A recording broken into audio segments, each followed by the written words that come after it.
व सम्मान के योग्य वर्ग निदेशक श्री पंजाब सिंह जी, अन्य स्टाफ मेंबर और सभी प्रशिक्षणार्थियों को, जैसे कि आपको पता है कि संस्थान के अंदर सेवा पखवाड़े का आयोजन किया जा रहा है 17 सितंबर से लेके 2 अक्टूबर 2025। उसी पखवाड़े के अंतर्गत आज 22 सितंबर को एक निबंध प्रतियोगिता और विचार गोष्ठी का आयोजन किया गया है।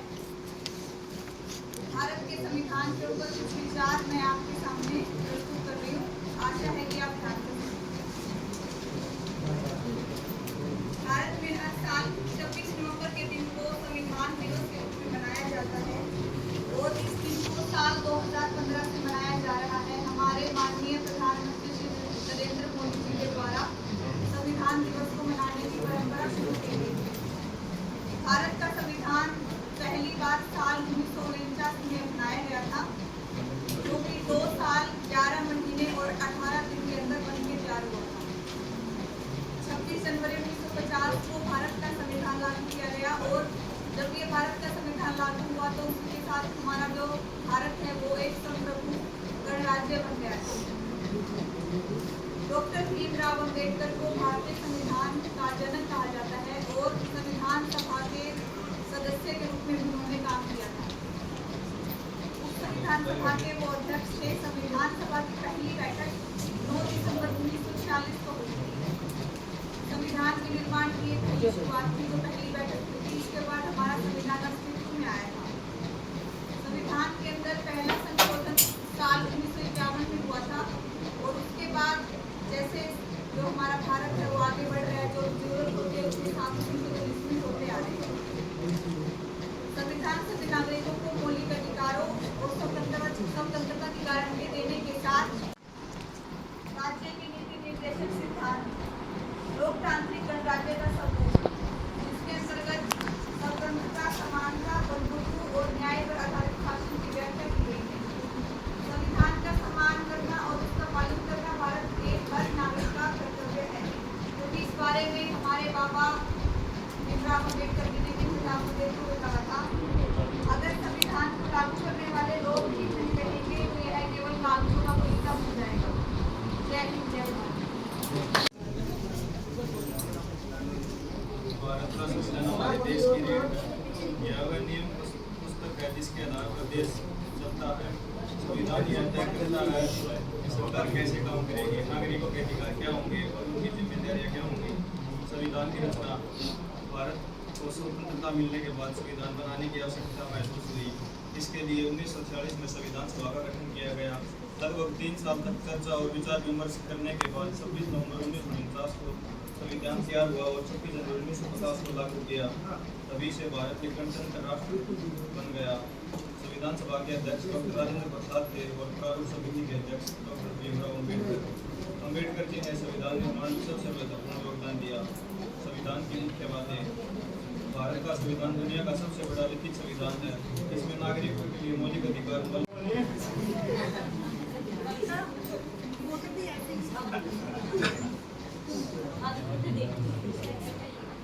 भारत के हर साल 26 जनवरी के दिन राष्ट्रीय संविधान दिवस के रूप में मनाया जाता है। इस दिन को इस साल को 2015 से मनाया जा रहा है। कोई बात नहीं। अतिथि जी, आदरणीय शिक्षकगण और मेरे प्यारे साथियों, मैं बबीता राजकीय औद्योगिक प्रशिक्षण संस्थान लुहारू से आपके समक्ष संविधान दिवस पर एक भाषण प्रस्तुत करना चाहती हूँ। आशा है कि आप ध्यान से सुनेंगे। किसी ने गीता तो किसी ने कुरान लिख डाला, किसी ने गीता तो किसी ने कुरान लिख डाला। अरे जिसे रोका जाता था स्कूल जाने से, उसने ही भारत का संविधान लिख डाला।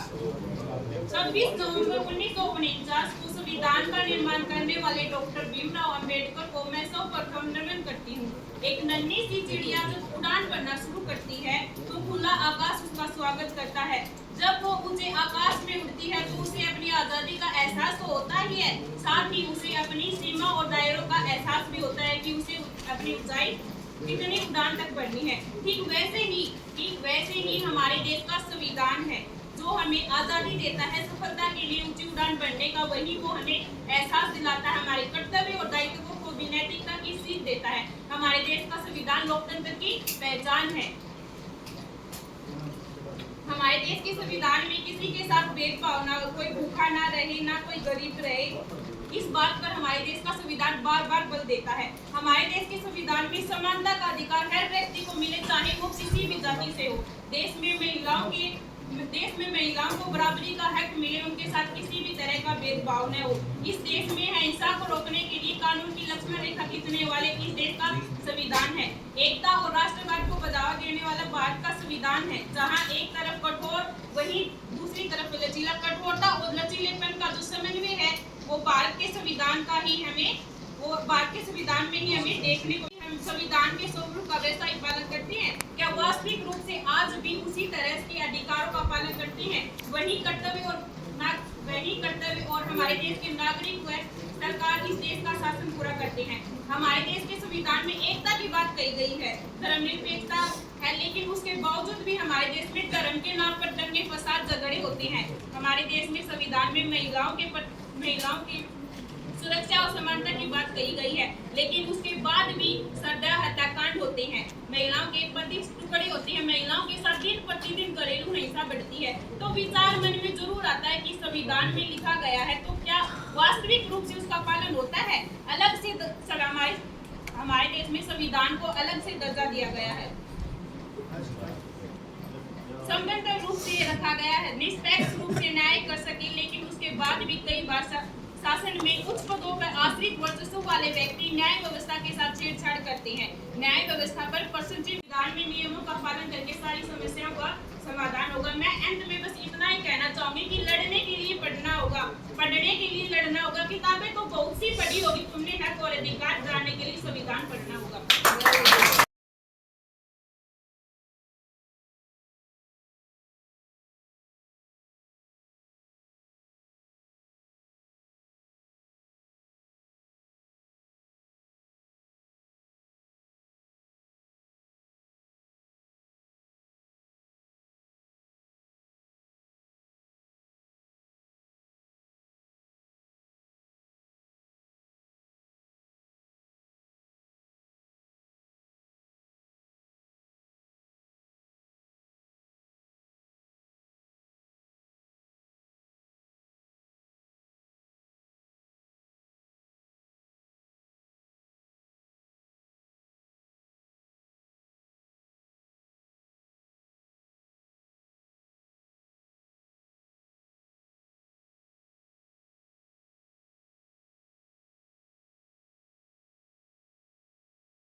हमारे यहाँ पे सेवा पखवाड़ा जो है वो शुरू किया गया है और उसी के अंतर्गत आज हम करियर काउंसलिंग से रिलेटेड बात करेंगे, क्योंकि ये बहुत ज़्यादा ज़रूरी है आपके फ्यूचर के लिए, आपके भविष्य के लिए।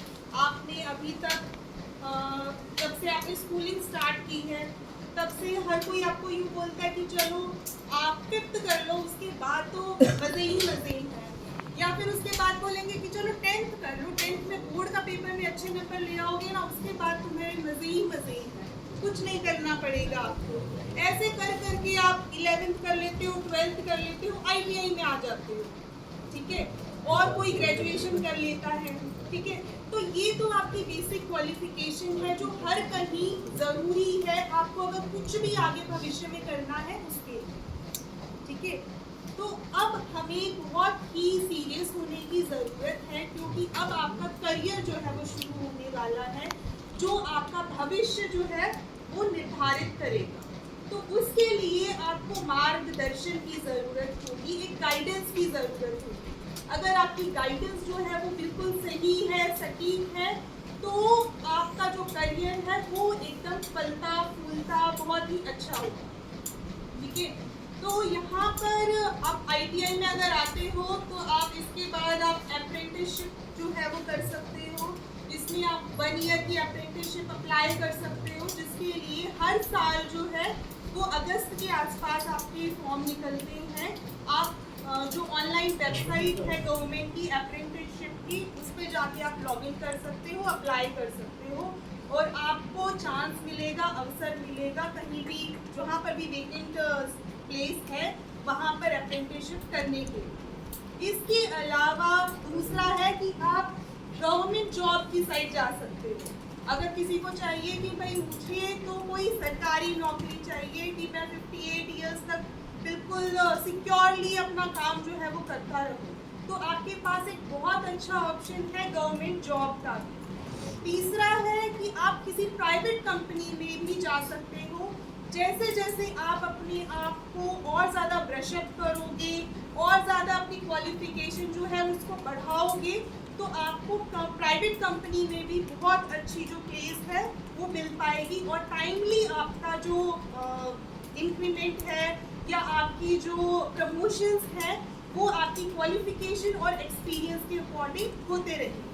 ठीक है, तो सभी बहुत अच्छे होते हैं, तो अपने आप को बहुत ही अपने बारे में सोच विचार करो, आप क्या करना चाहते हो, आपका किस में इंटरेस्ट है, उस चीज़ को और ज़्यादा निखारो।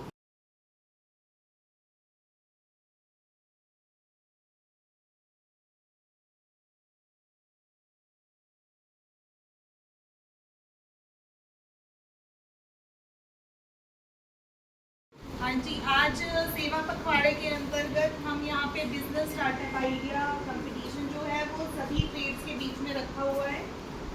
ये है हमारी wireman trade, dress making, welder and Coca.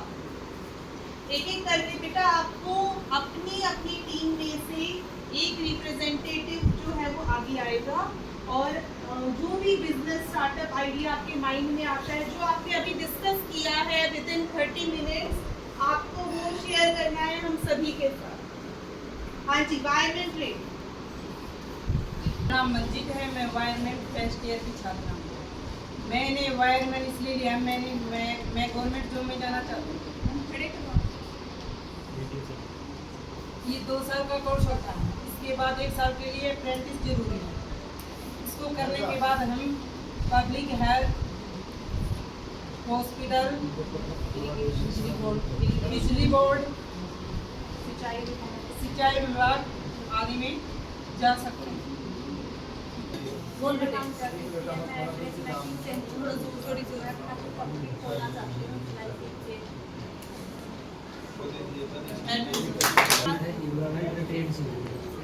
मैंने बैटरी से लिया जाते फिर अप्रेंटिस लगा के किसी कंपनी में दो उधर फिर जाए तो फिर पश्चात फिर दूसरा खुद का काम कर सकते हैं। खुद का काम करें जी पूंजी भी लगती है। 5 साल तक तो कोई इन्वेस्टमेंट का साधन नहीं ये होता है कमाई का, इसीलिए अच्छी क्वालिटी की सेकेंड हैंड मशीन भी खरीद सकते हैं, कम लागत में बढ़िया। उसके पश्चात चदरों की अलग अलग वेराइटी इंगल है, तरह के औजार है। अब मैं वर्क कर रहा नहीं हो तो ITI चाहिए नहीं, बल्कि किसी अच्छे एक्सपीरियंस के पर्सन को रखी है तो वो ITI का डिप्लोमा की भैया कहीं मैं इतना तो भाग लिए। इससे हमें कम रेट में अच्छे खास मजदूर आए उसके पश्चात अपना बढ़िया बिजनेस कर सकते हैं। कहीं दुकान खरीदेंगे तो उसके लिए एक्स्ट्रा पूंजी लगेगी, कहीं 2-3 हज़ार में कहीं अच्छे मार्केट में देख के काम सेट कर सकते हैं।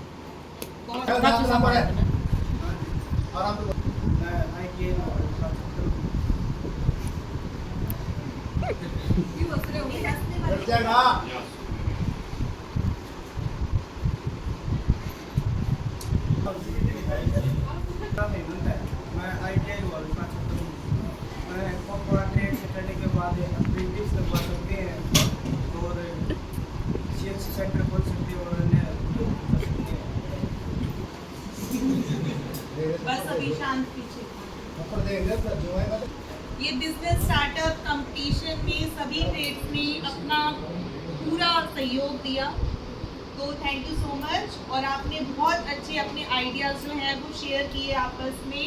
आई होप आप सभी के सपने इसी तरह से पूरी हो और आप इसके लिए ज़ोरों शोरों से मेहनत करें। All the best.